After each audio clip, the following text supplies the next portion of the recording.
Tamo photo urabra? Ure. Yengamine. Fajadrane? Hoi, fajaye. Masak pudi am fajay. Mi lere manida.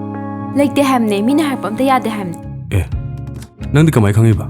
Imana bina harpane. Moi department pun bane. Mabuksu kupa am tawe habane. Ado engonda bu yabira kadrane. Yada di kaino. Tamo bada pungaw ngaw khardau dubu.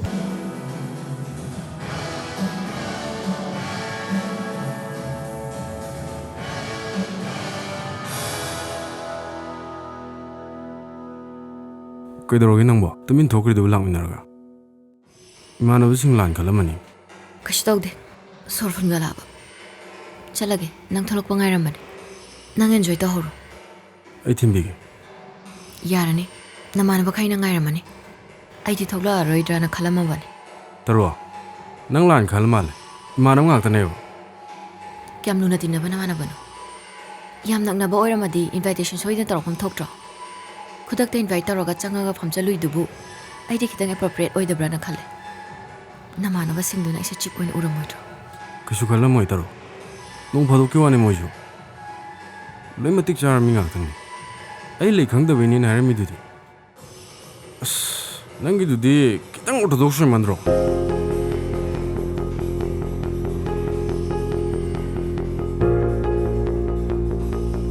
Kay wari sanare bema.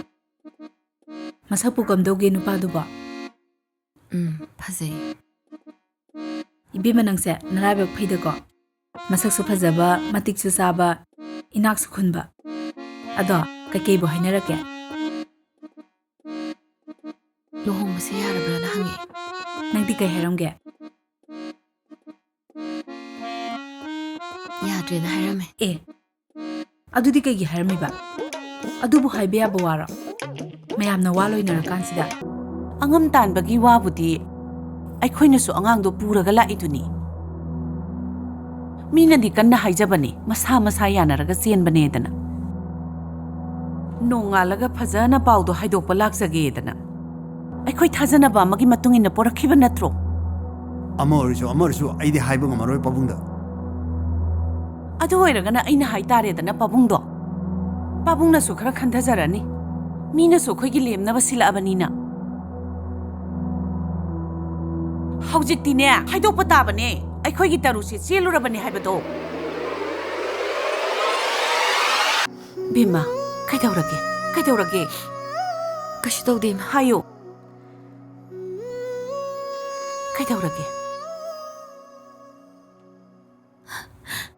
Ima. Ai nami ba se kya thasajre. Nami ba kaidaure haibano. Hayo.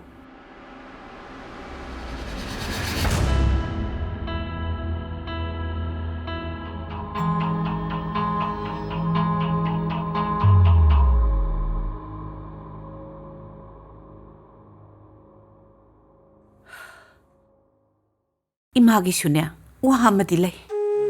Nakhoi masel bu yanaradi haidana. Imana wase nangunda tamdabani. Nahan noma nami bagi manido koi thel da thingnai. Lining lai sol tinna da bagi matang da kari no yam hairakra pone. Ima sina su lining tinna da bagi matang da moyum da wayam tho amali. Aduga manido na ingonda haini inambe ma tarugi di mi wa loi.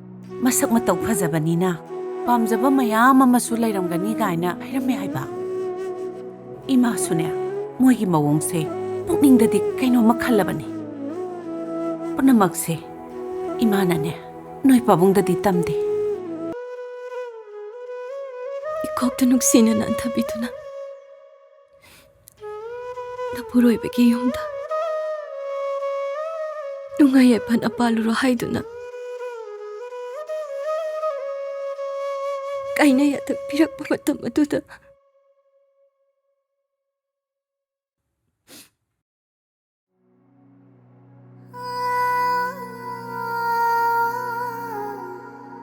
Makoina pamjaba phizolsi matangde. Sechaba bangan biu kona su.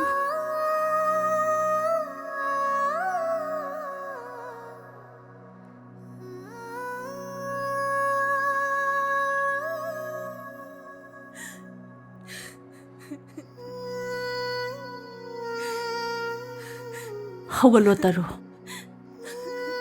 ꯆꯠꯂꯣ ꯌꯨꯝꯗ ꯊꯤꯟꯅꯔꯝꯃꯅꯤ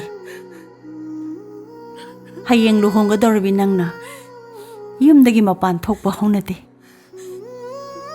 ꯆꯠꯂꯣ